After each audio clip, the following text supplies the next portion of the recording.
안녕하세요 성도 여러분. 8월 16일 월요일 큐티 말씀입니다.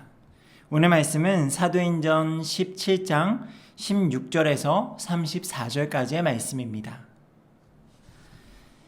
바울이 아덴에서 그들을 기다리다가 그 성에 우상이 가득한 것을 보고 마음에 격분하여 회당에서는 유대인과 경건한 사람들과 또 장터에서는 날마다 만나는 사람들과 변론하니 어떤 에피쿠로스와 스토아 철학자들도 바울과 쟁론하일세 어떤 사람은 이르되 이 말쟁이가 무슨 말을 하고자 하느냐 하고 어떤 사람은 이르되 이방 신들을 전하는 사람인가 보다 하니 이는 바울이 예수와 부활을 전하기 때문이로라.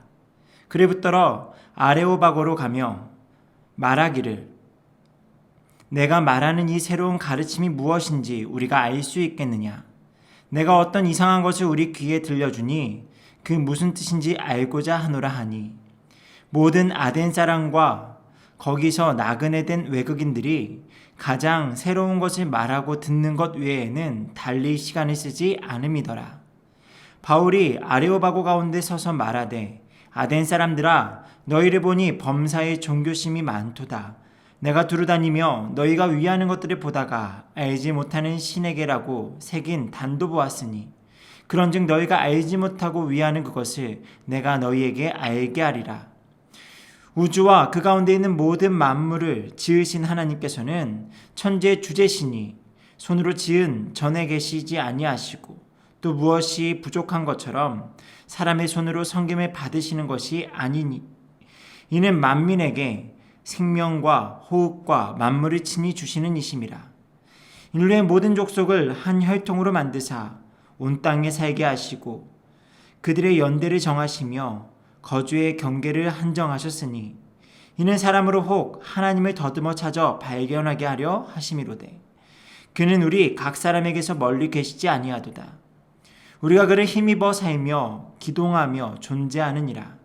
너희 시인 중 어떤 사람들의 말과 같이 우리가 그의 소생이라 하니 이와 같이 하나님의 소생이 되었은즉 하나님을 금이나 은이나 돌에다 사람의 기술과 고안으로 새긴 것들과 같이 여길 것이 아니니라.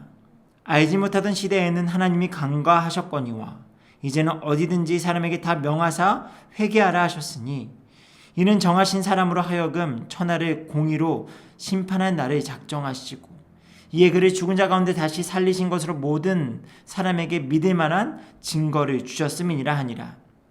그들이 죽은 자의 부활을 듣고 어떤 사람은 조롱도 하고 어떤 사람은 이 일에 대하여 내 말을 다시 듣겠다 하니 이에 바울이 그들 가운데서 떠나매 몇 사람이 그를 가까이하여 믿으니 그 중에는 아레오바고 관리 디오누시오와 다말이라 하는 여자와 또 다른 사람들도 있었더라.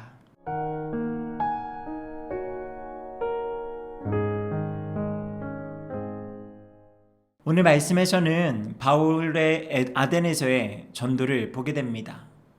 아덴 전도 사역에서의 눈에 띄는 것은 바울이 마음에 격분했다라는 것을 기록한다라는 겁니다. 그 이유는 우상이 가득한 것 때문이다라고 표면적인 이유를 찾을 수가 있습니다. 바울이 여러 지역을 다니며 전도하는 가운데 얼마나 비상식적이고 비도덕적이며 악한 모습을 많이 보았을까를 생각하면 이전에는 이와 같이 격분했다라는 표현이 없다가 아덴에서 유독 격분했다라고 말하며 그 이유가 우상이 가득한 것을 보고 했다고 하니 아덴에 정말 우상이 많았구나라고 생각할 수도 있습니다. 그래도 그 정도로 바울이 격분했다라고 기록한 성경의 의도를 다 담아내지는 못하는 것 같습니다. 그래서 바울이 왜 그와 같이 격분했는지 그의 마음에 대해서 묵상하게 되었습니다. 먼저는 하나님을 다른 형상으로 이해하고 만듦에 대한 공의적 분노일 수 있습니다. 감히 하나님을 이런 우상으로 새겨놓은 것에 대한 거룩한 분노라는 겁니다. 하지만 애초에 하나님을 알지 못하던 그들에게는 하나님이 간과하셨다라는 말씀을 바울이 전하는 것을 보면 거룩한 분노의 성격도 그 격분의 감정의 주된 원인은 아닐 것이라고 생각이 됩니다. 그렇다면 바울이 왜 정말 격분했다라고 기록하고 있을까요? 그건 아마도 하나님을 더듬어 찾아 알게 하시려는 종교심 가운데 헛된 우상을 섬김으로 영적으로 죽어있는 영혼들에 대한 안타까움이지 않을까 싶습니다. 그러니 격분의 마음을 가지고 그 어느 지역에서보다도 동분서주하며 이곳저곳에서 만나는 사람마다 복음을 증거했던 것 같습니다. 회당에서는 유대인들과 경건한 사람들에게, 장터에서는 만나는 모든 사람들에게 변론하며 부활의 복음을 전했다라고 기록합니다. 그 어느 곳에서보다 열심을 내었던 아덴에서의 전도사역은 결과적으로 큰 성공을 거두지는 못한 것으로 보이지만 바울의 영혼사랑의 마음 가운데 격분하는 마음이 저에게 그리고 우리 모두에게 도전하는 바는 아주 크다라고 생각을 합니다. 헛된 것에 섬기며 최고의 가치라 여기며 살아가는 수많은 사람들이 있습니다.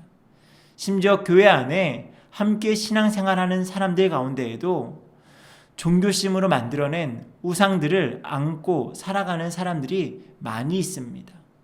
그런데 오늘 말씀 가운데 제게 다시 한번 큰 부딪힘이 있었던 것은 그들을 향해 먼저는 정죄하는 마음이 아니라 심히 안타까운 마음으로 바라보는 국민의 마음을 회복해야겠다라는 그런 마음이 들었습니다.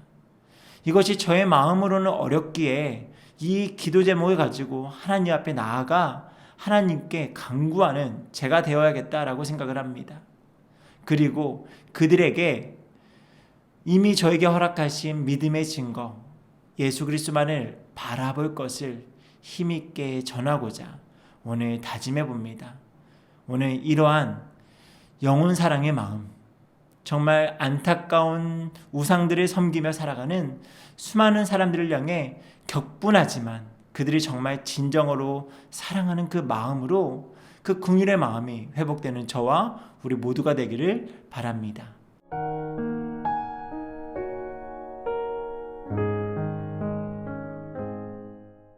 아버지 하나님, 바울이 아데네서의 전도사역 가운데 우상이 만연한 것을 보고 격분했던 그 모습을 떠올리게 됩니다. 세상에 수없이 많은 죄악된 모습들, 비도덕적이고 비상식적인 수많은 모습들이 있지만 우리는 그런 썩어져가는 세상의 모습에 분노하는 것이 아니라 안타까운 가운데 하나님이라 잘못 여기며 우상을 숭배하는 사람들에 대하여 국민의 마음을 가지게 하시고 그들을 향해 주저하지 아니하고 복음을 증거하는 우리의 열심이 회복되게 도와주시옵소서. 오늘 하루 하나님께서 영혼을 사랑하시는 그 마음을 우리 가운데 부어주기를 소망하오며 이 모든 말씀 사랑 많으신 우리 주 예수님의 이름으로 기도드립니다. 아멘.